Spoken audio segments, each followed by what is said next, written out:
السلام علیکم ورحمۃ اللہ وبرکاتہ۔ محترم ناظرین و سامعین، تعلیم الاسلام کا آج 21واں درس ہے۔ چوتھے حصے کے شروع میں توحید اور اللہ تعالیٰ کی کتابیں اور خاص کر قرآن مجید کے تعلق سے کچھ اہم معلومات ہم پڑھ چکے ہیں۔ آج کے درس کا عنوان ہے رسالت اور شرک اور کفر اور اس کے علاوہ کے دیگر گناہ اور اعمال صالحہ۔ بسم اللہ الرحمن الرحیم۔ رسالت، سوال قرآن مجید میں ہے وَإِن مِّنْ أُمَّةٍ إِلَّا خَلَا فِيهَا نَذِيرٌ۔ ترجمہ، کوئی قوم ایسی نہیں جس میں خدا کی طرف سے کوئی ڈرانے والا نہ آیا ہو، اور دوسری جگہ فرمایا ہے لِكُلِّ قَوْمٍ ہاد۔ ترجمہ، ہر قوم کے لیے ہدایت کرنے والا بھیجا گیا ہے۔ ان آیتوں سے معلوم ہوتا ہے کہ ہر قوم اور ہر ملک میں خدا کی طرف سے کوئی پیغمبر بھیجا گیا ہے، تو کیا ہندوستان اور پاکستان میں بھی کوئی پیغمبر آئے تھے؟ بہت اچھا سوال ہے اور عام طور پر لوگوں کے ذہنوں میں آتا بھی ہے۔ جواب، ہاں، ان آیتوں سے بے شک یہ بات ثابت ہوتی ہے کہ ہر قوم کے لیے خدا نے کوئی ہادی اور ڈرانے والا بھیجا ہے، اور اس لیے ممکن ہے کہ ہندوستان اور پاکستان میں بھی کوئی نبی آئے ہو۔ امکان ہے، یقینی بات نہیں کہی۔ سوال، یعنی اس امکان کے ساتھ ہم یہ بات کہہ سکتے ہیں کہ ہاں ممکن ہے کہ کوئی پیغمبر آئے ہو۔ سوال، کیا یہ کہہ سکتے ہیں کہ ہندوؤں کے پیشوا جیسے کرشن جی اور رام چندر جی وغیرہ خدا کے پیغمبر تھے؟ جواب، نہیں کہہ سکتے، کیونکہ پیغمبری ایک خاص وصف تھا جو خدا کی طرف سے اس کے برگزیدہ اور خاص بندوں کو عطا فرمایا جاتا تھا۔ تو جب تک شریعت سے یہ بات معلوم نہ ہو کہ یہ خاص عہدہ خدا تعالیٰ نے فلاں شخص کو عطا فرمایا تھا، اس وقت تک ہم یہ بھی نہیں کہہ سکتے کہ وہ خدا کا نبی تھا۔ اگر ہم نے بلا دلیل شرعی صرف اپنی رائے سے کسی شخص کو پیغمبر سمجھ لیا اور پھر واقع وہ پیغمبر نہیں تھا، تو خدا تعالیٰ کے حضور میں ہم سے اس غلط عقیدے کا مواخذہ ہوگا۔ یوں سمجھو کہ اگر صرف اپنے خیال سے کسی شخص کو سمجھ لو کہ وہ بادشاہ کا نائب یعنی گورنر جنرل ہے، اور وہ فی الواقع گورنر جنرل نہ ہو، تو تم حکومت کے نزدیک مجرم ہوگے کہ ایک ایسے شخص کو جسے بادشاہ نے گورنر جنرل نہیں بنایا ہے، تم نے گورنر جنرل مان کر بادشاہ کی طرف ایک غلط بات کی نسبت کی۔ پس گزشتہ لوگوں میں سے ہم خاص طور پر انہیں بزرگوں کو پیغمبر کہہ سکتے ہیں جن کا پیغمبر ہونا شریعت سے ثابت ہو اور قرآن مجید یا حدیث شریف میں ان کو پیغمبر بتایا گیا ہو۔ ہندوؤں یا اور قوموں کے پیشواؤں کے متعلق ہم زیادہ سے زیادہ اس قدر کہہ سکتے ہیں کہ اگر ان کے عقائد اور اعمال درست ہوں اور ان کی تعلیم آسمانی تعلیم کے خلاف نہ ہو، اور انہوں نے خلق خدا کی ہدایت اور رہنمائی کا کام بھی کیا ہو، تو ممکن ہے کہ وہ نبی ہوں، مگر یہ کہنا کہ وہ نبی تھے یقیناً بے دلیل بات اور اٹکل کا تیر ہے۔ بہت بہترین جواب کیا ہے۔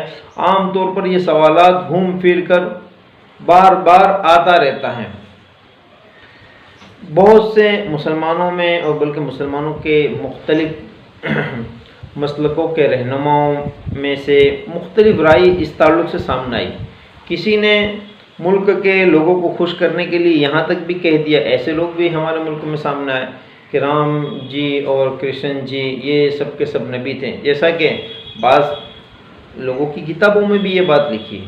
لیکن حضرت مولانا مفتی کفایت اللہ دہلوی رحمۃ اللہ علیہ، مفتی اعظم ہند، آپ نے ایک بہترین رہنمائی امت کی اس جانب اور خصوصاً ملک ہندوستان کے لوگوں کی ہے کہ ہاں ہم یہ کہہ سکتے ہیں اگر کسی قوم کے پیشوا اور رہبر کی زندگی ہماری شریعت سے ملتی جلتی ہوں، یعنی شرک نہ ہو، اور انہوں نے قوم کی مخلوق کی خدمت کا کام کیا ہو، اچھی زندگی، ایک باشرہ زندگی، پرہیزگار والی زندگی ان کی تاریخ میں ملتی ہو، تو ہم یہ کہہ سکتے ہیں کہ ہاں اس بات کا امکان ہے کہ وہ نبی ہوں، کیونکہ ہر جگہ پر اللہ تعالیٰ نے نبی بھیجے، ہندوستان پاکستان میں بھی آئے ہوں گے، لیکن امکان کہہ سکتے ہیں ہم یہ نہیں کہیں گے کہ وہ نبی تھے، جیسا کہ بعض لوگوں نے کہہ دیا۔ یہ غلط بات ہے۔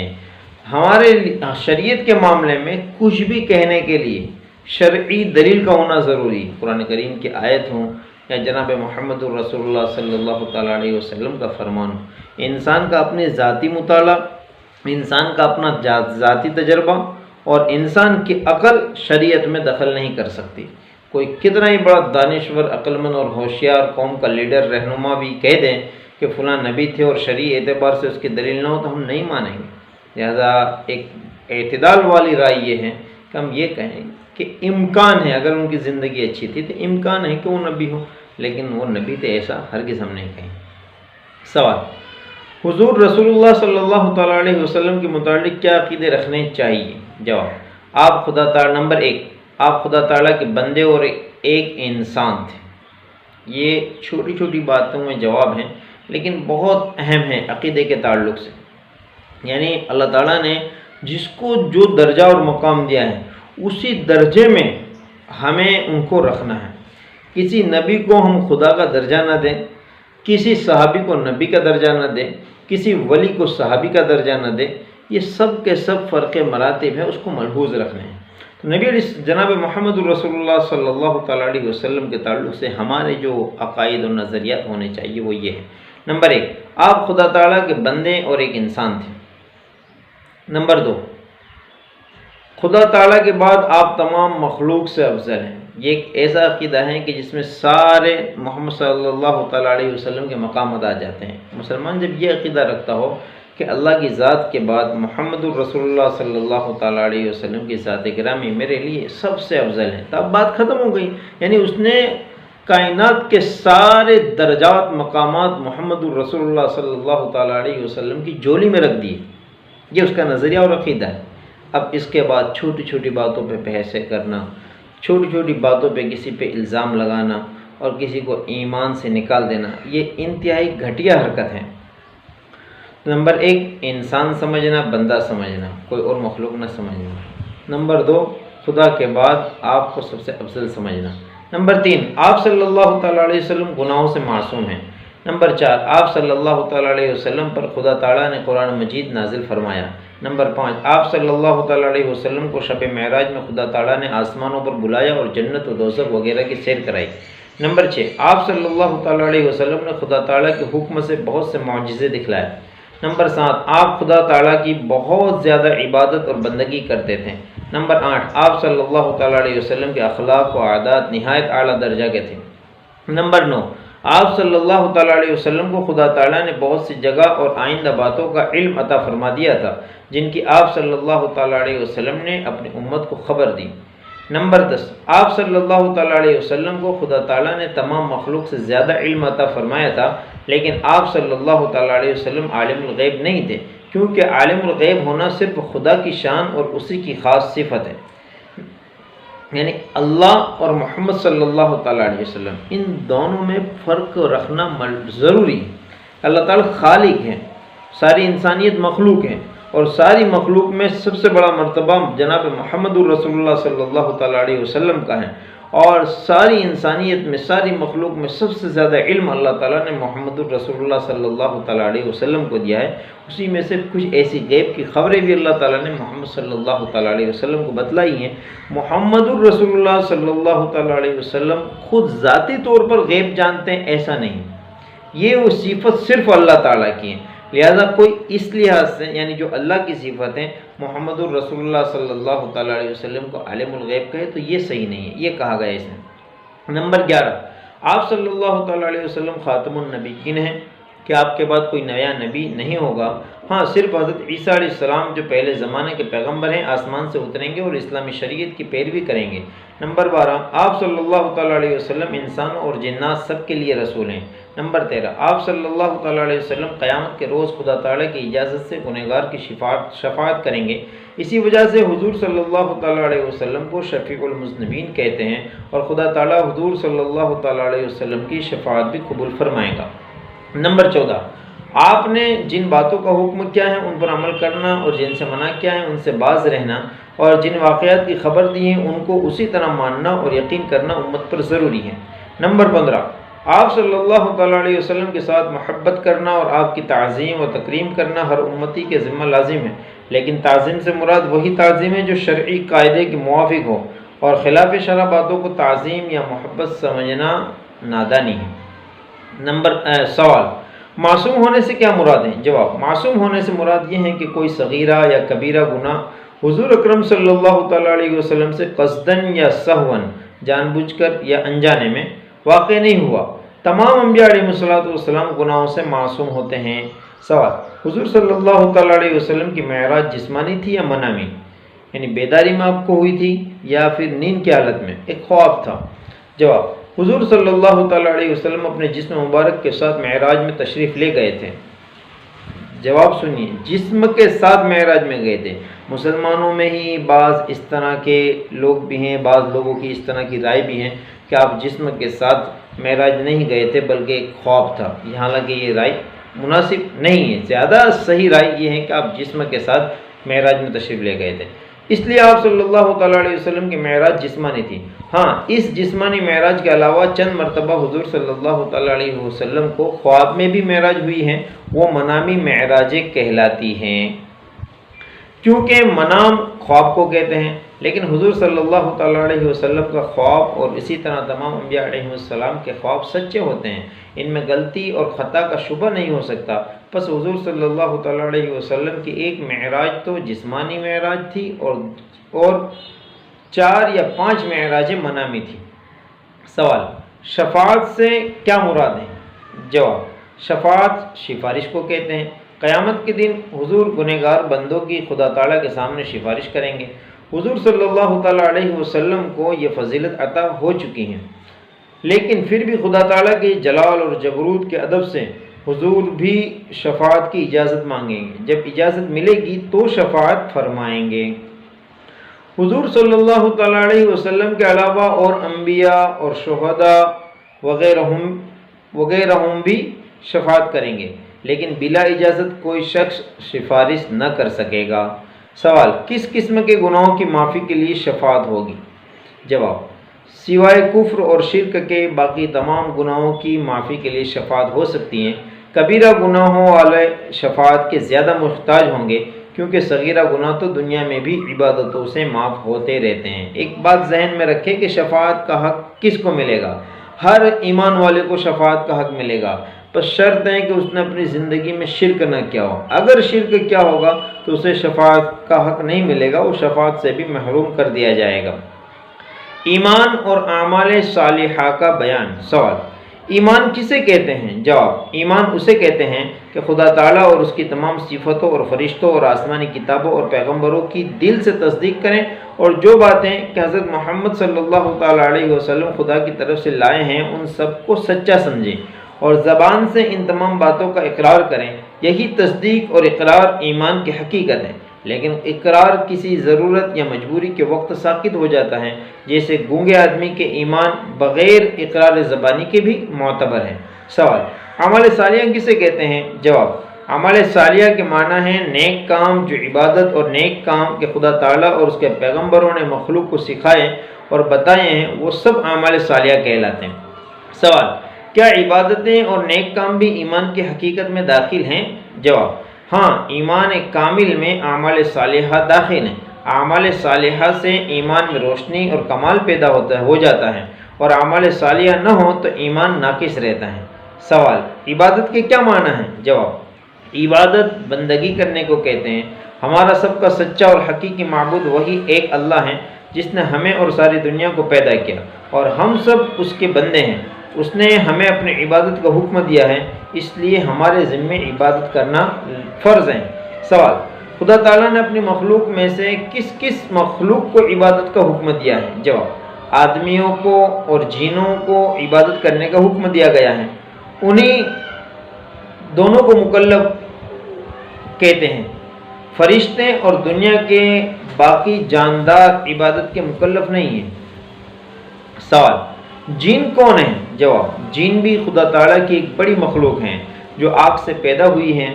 جنوں کے جسم ایسے لطیف ہیں کہ ہمیں نظر نہیں آتے، لیکن جب وہ کسی آدمی یا جانور کی شکل میں ہو جاتے ہیں تو نظر آنے لگتے ہیں۔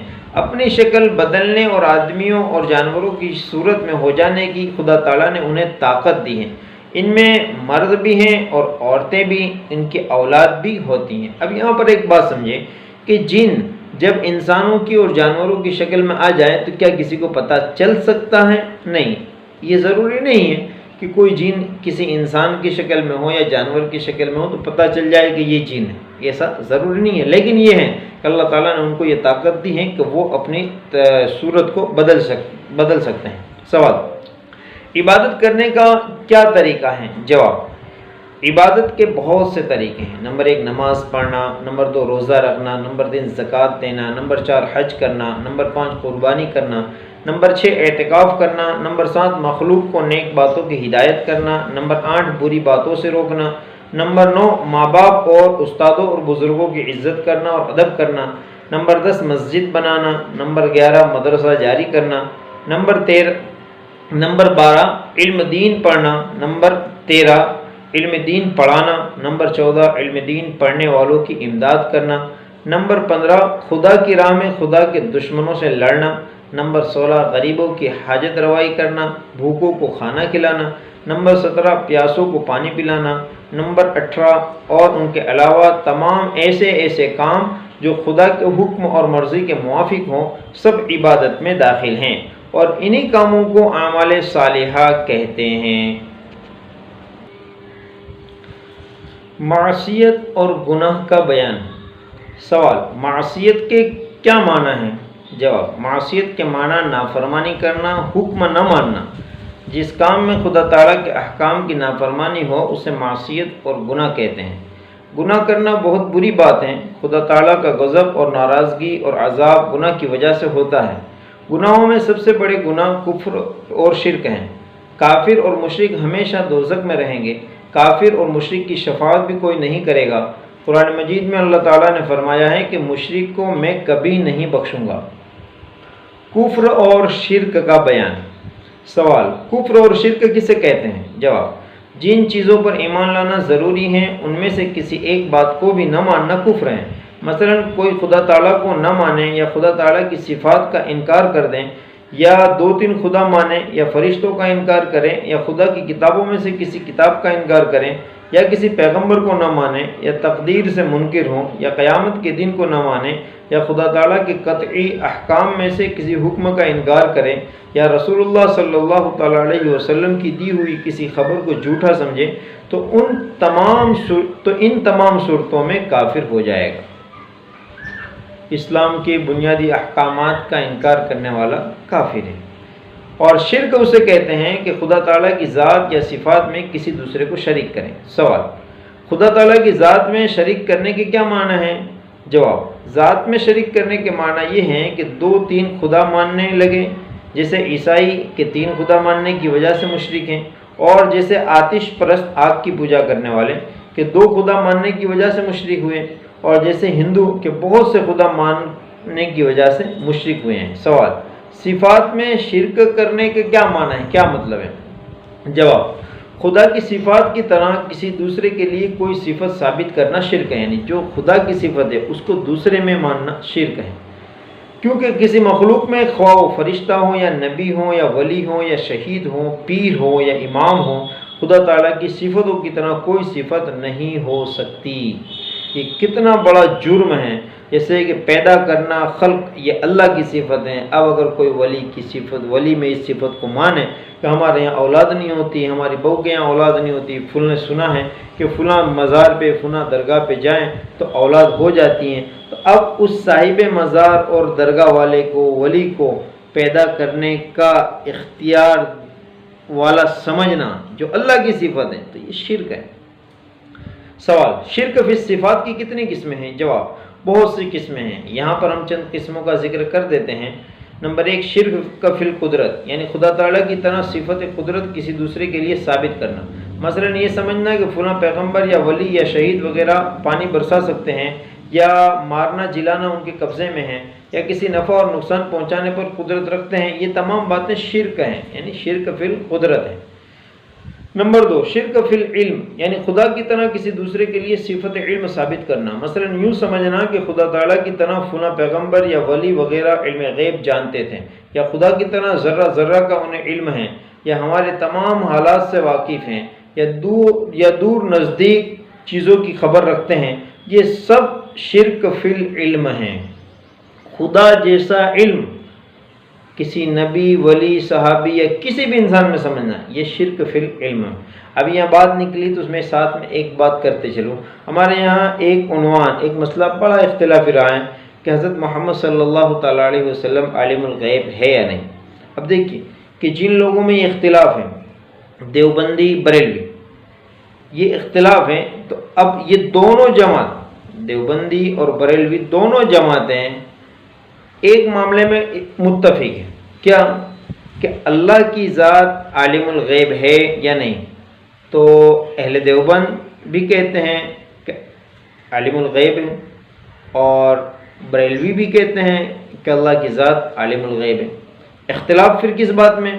اختلاف اس صورت میں ہے کہ کیا اسی طرح محمد صلی اللہ تعالیٰ علیہ وسلم کو عالم الغیب کا لفظ محمد صلی اللہ تعالیٰ علیہ وسلم کے لیے کہہ سکتے ہیں؟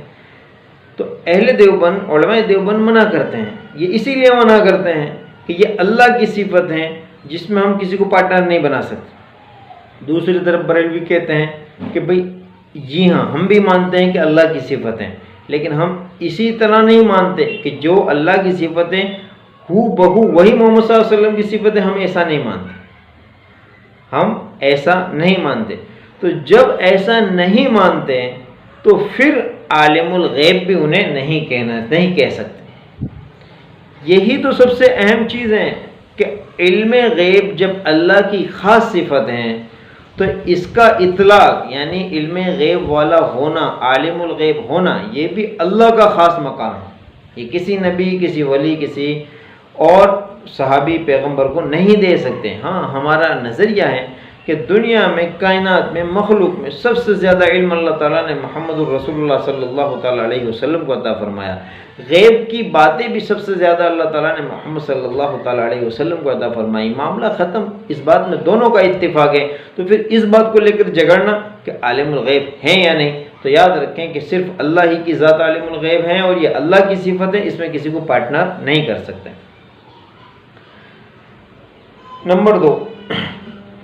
نمبر 3، شرک فی السمع والبصر، یعنی خدا تعالیٰ کی صفت سمع یا بصر میں کسی دوسرے کو شریک کرنا۔ مثلا یہ اعتقاد رکھنا کہ فلاں پیغمبر یا ولی ہماری تمام باتوں کو دور نزدیک سے سن لیتے ہیں، یہ ہمارے کاموں کو ہر جگہ سے دیکھ لیتے ہیں، سب شرک ہیں۔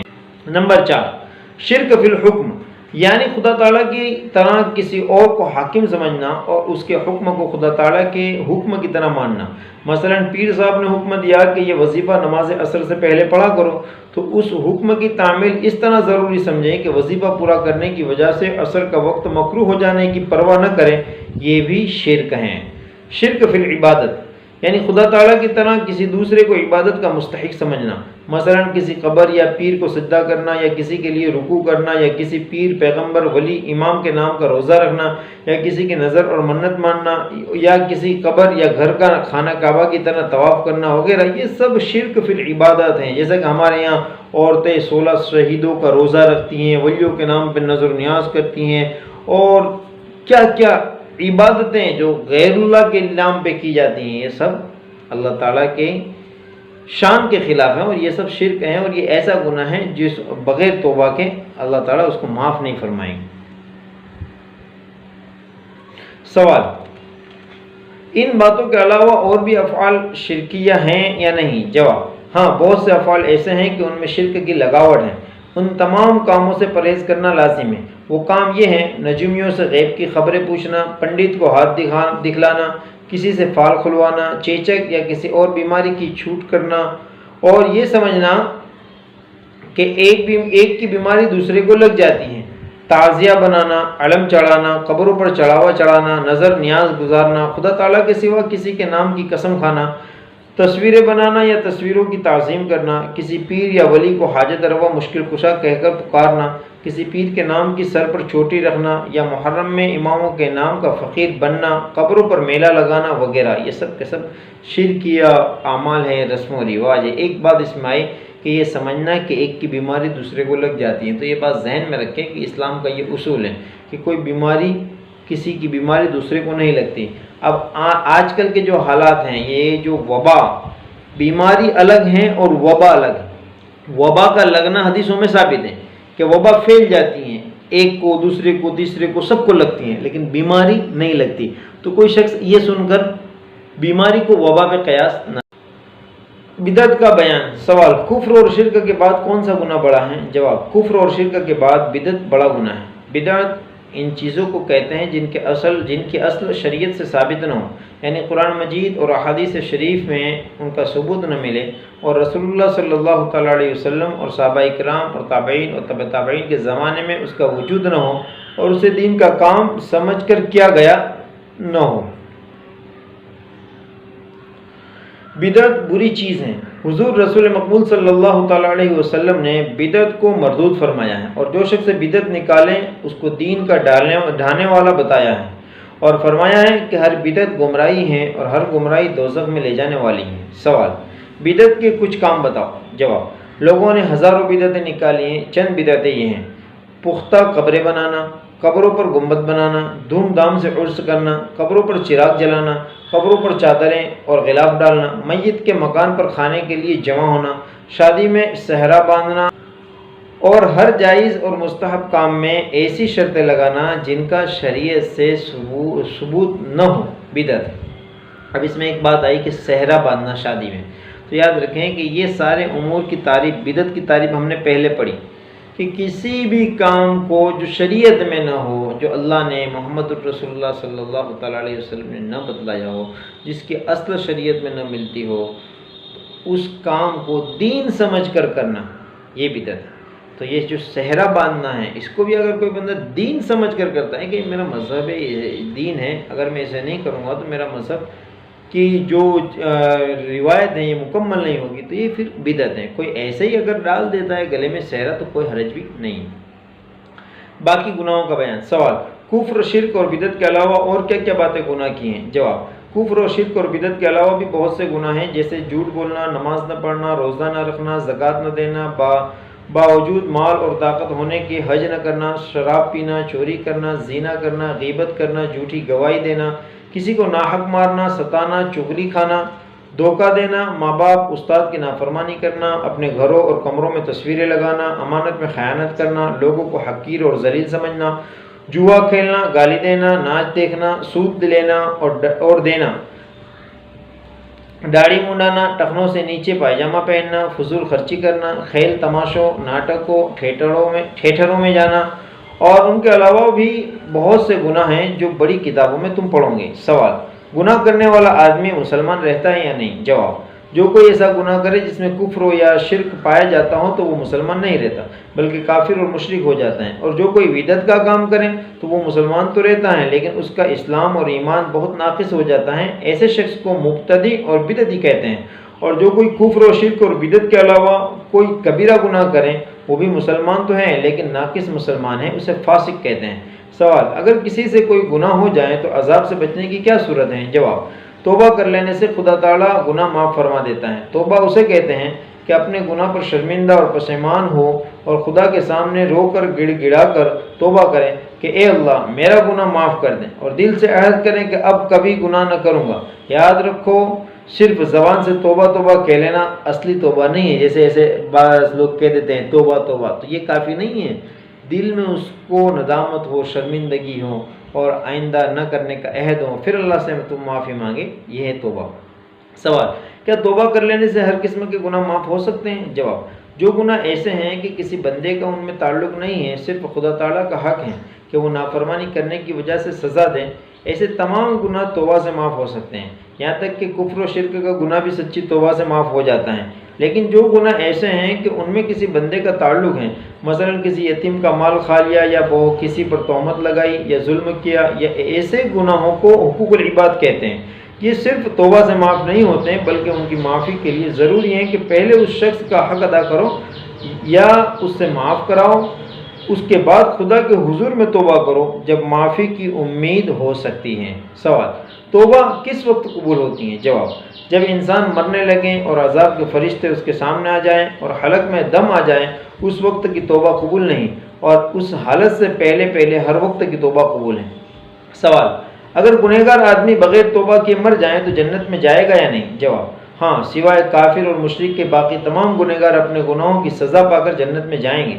اور یہ بھی ممکن ہے کہ خدا تعالیٰ کفر و شرک کے علاوہ باقی گناہوں کو بغیر سزا دیے کسی کی شفاعت سے یا بغیر شفاعت بخش دیں۔ سوال: میت کو دنیا کے عزیز قریب رشتہ دار دوست وغیرہ بھی کچھ فائدہ پہنچا سکتے ہیں یا نہیں؟ جواب: ہاں، میت کو عبادت بدنی اور مالی کا ثواب پہنچتا ہے۔ یعنی زندہ لوگ اگر کوئی نیک کام کریں، مثلا قرآن شریف یا درود شریف پڑھیں، خدا کی راہ میں صدقہ خیرات دیں، کسی بھوکے کو کھانا کھلائیں، تو ان کاموں کا ثواب خدا کی طرف سے انہیں ملے گا۔ لیکن خدا تعالیٰ نے اپنی رحمت سے اتنا بھی اختیار دیا ہے کہ اگر یہ کام کرنے والے اپنا ثواب کسی میت کو پہنچانا چاہیں تو خدا تعالیٰ اس میت کو وہ ثواب پہنچا دیتا ہے۔ ایسا ثواب پہنچانے کے لیے کسی خاص چیز یا خاص وقت یا خاص صورت کی اپنی طرف سے تخصیص نہ کرنی چاہیے، بلکہ جو چیز جس وقت میسر ہو اسے خدا کے واسطے کسی مستحق کو دے کر اس کا ثواب بخش دینا چاہیے۔ رسم کی پابندی یا دکھاوے اور نام و شہرت کے لیے بڑی بڑی دعوتیں کرنا یا اپنی طاقت سے زیادہ قرض لے کر رسم پوری کرنا بہت بری بات ہیں۔ عام طور پر ہم نے دیکھا ہے کہ لوگ قرآن شریف کو بخشانے کے لیے بھی پروگرام کرتے ہیں، اگر موم بتی اگربتی رکھتے ہیں، مصلی بچھاتے ہیں، امام صاحب کو مولانا صاحب کو بلاتے ہیں، یہ سب رسم و رواج ہیں۔ آپ نے پڑھا اور دل میں ارادہ کیا، اس کا ثواب اللہ تعالیٰ مردے کو پہنچا دیتے ہیں۔ اللہ تعالیٰ ہم تمام کو صحیح علم حاصل کر کے عمل کرنے کی توفیق عطا فرمائے۔